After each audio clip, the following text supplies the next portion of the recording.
Chilly. Have you heard the latest tea swirling around Blake Lively, Justin Baldoni, and Candace Owens?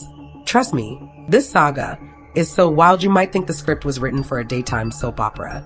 Word on the street is that Candace Owens uncovered some jaw-dropping metadata from the New York Times, and it's putting Blake in a mighty uncomfortable spotlight. Rumors, lawsuits, hush-hush HR complaints. This is not the picture-perfect Hollywood story Blake's PR team wants you to see. But apparently, Miss Owens has zero chill and a whole lot of receipts. So, buckle up, because if you thought Ryan Reynolds and Blake Lively were the ultimate wholesome couple, you might be in for a rude awakening. Let's call it what it is. Hollywood is one big stage where powerful people make deals, craft stories, and spin truths to suit their agenda. And baby, the PR game is strong. Think about it. Whenever a celebrity slips up, you best believe there's an entire team scurrying around, feeding tabloids and redirecting public attention. It's all about image. People like Blake Lively have built up a reputation for being squeaky clean, family-oriented, and downright lovable. But behind every angelic Hollywood face, there's often a very active PR machine working overtime. Now, none of this would be surprising if it was just tabloids stirring the pot. But we're talking real lawsuits, real documents, and a social media hurricane. Candace Owens claims Blake's team is out here paying good money to tabloids and influencers to spin a certain narrative. Allegedly, all this is happening because Ms. Lively's entire image is on the line. If these receipts from Candace are accurate, it means Blake and her folks have been caught fudging timelines and throwing some big names under the bus, particularly Justin Baldoni. This is what we call a high-stakes PR chess game, honey. But that's not the whole story.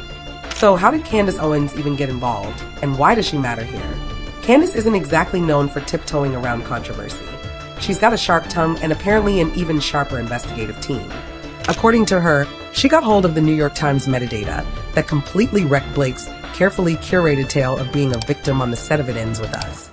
Owens says that the Times posted a piece siding with Blake just one day after Ms. Lively filed a complaint against Justin Baldoni, almost like the article had been prepped and paid for, waiting for the perfect moment to drop.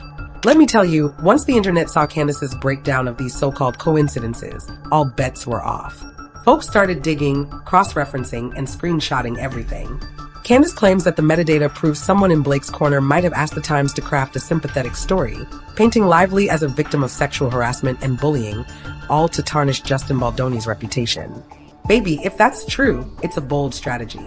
The Me Too narrative has a whole lot of power, and if you can weaponize it against someone, it can be a career stopper. But that wasn't the whole story either.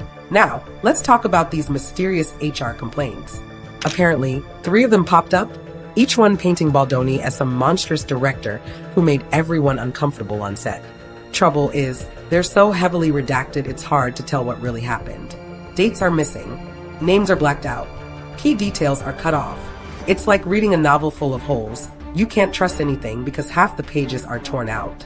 Candace Owens claims that Blake and her team started shopping these redacted complaints around. But major tabloids, like TMZ and the Daily Mail, passed on running the story. That's pretty unusual, because those outlets usually jump at the chance to publish anything scandalous. Honey, if they took a step back, that's a big red flag. This suggests the documents might not hold up to basic scrutiny, or they're just too sketchy to risk a defamation lawsuit. At this point, you've got to wonder, if the complaints are valid, why are they so messy and incomplete? Why are we seeing official letters from a real HR department instead of blacked out rumor papers? And if it's all real, how come nobody took action sooner? But stay with me, because the plot thickens. Blake Lively has always been that shining Hollywood darling, posting cute pics with Ryan Reynolds, sharing adorable family moments, never stepping outside without looking red carpet ready. It's a polished brand, and many fans find it refreshing. But according to the rumors, she's also pulling all the strings behind the scenes. Allegedly, to keep that good girl image, she needed a villain in her story, and Justin Baldoni was the perfect target. Candace Owens' big reveal is that Lively orchestrated a public meltdown. Claims about sexual harassment, scripts being changed at the last minute, and humiliating experiences on set. None of it, Candace says, adds up once you examine the metadata from the New York Times article. Even more intriguing is the idea that Ryan Reynolds could be in on it. Girl, not the funny man from Deadpool. Word is he might be helping shape the narrative to protect his wife's brand. After all, if Blake goes down, it's not a good look for the family empire they've built. Meanwhile, the public is left scratching their heads, trying to figure out who's telling the truth and who's telling tall tales. It's become a classic Hollywood standoff, Blake and Ryan's squeaky clean fortress, challenged by a set of documents Candace Owens is flaunting like the final puzzle piece. But the next revelation took things up another notch. Now, y'all already know that once lawsuits start flying, we've left the realm of mere drama and entered the courtroom.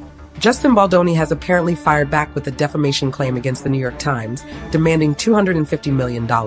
Yes, baby. 9 zeros on that check. He says the Times ran a story that was basically a mouthpiece for Lively's allegations, ignoring the facts and not even trying to confirm the details. How ironic is it that the same newspaper Lively allegedly used to shine a light on her victimhood is now on the hot seat? This is the kind of twist you couldn't make up if you tried.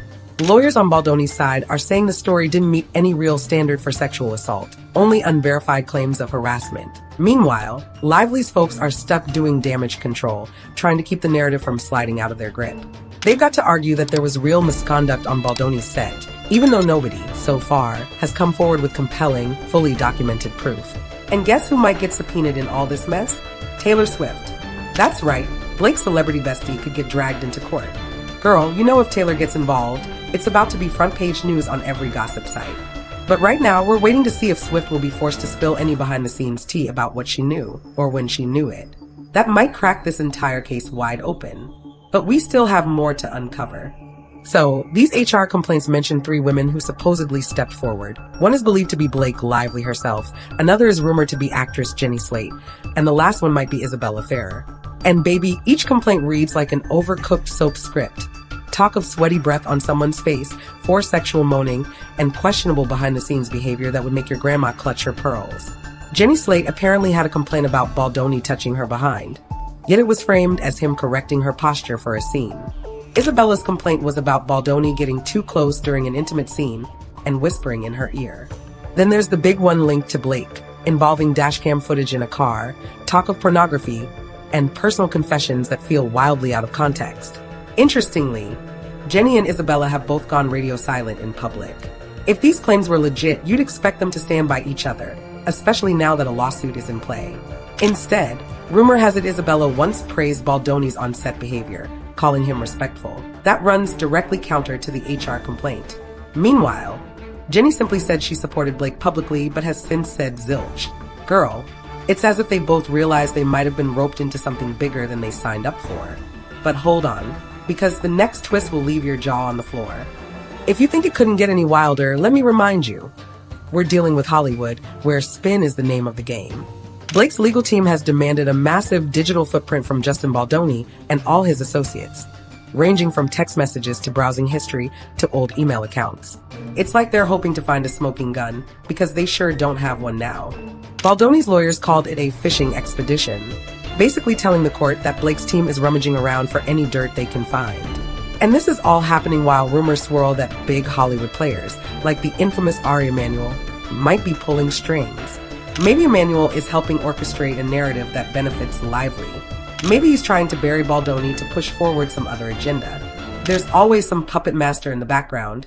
Honey, adding another juicy layer. If these complaints were filed with Sony, why aren't they part of any official lawsuit? If women truly felt harassed, wouldn't they go after the production company, too?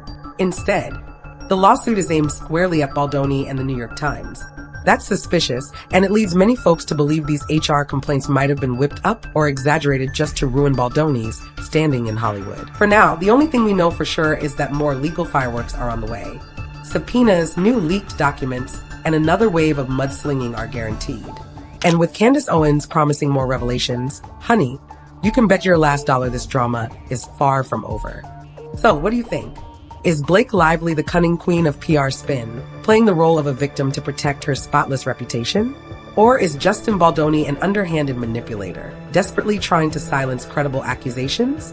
At this point, all I can say is that Tinseltown hasn't been this messy in a long time, and the story is still unfolding. One day we'll see the real receipts in court, and maybe then we'll finally know who's been playing who. Thanks for supporting the Gossip Wire. If you made it this far in the video, make sure to like and subscribe for more of the hottest celebrity news online.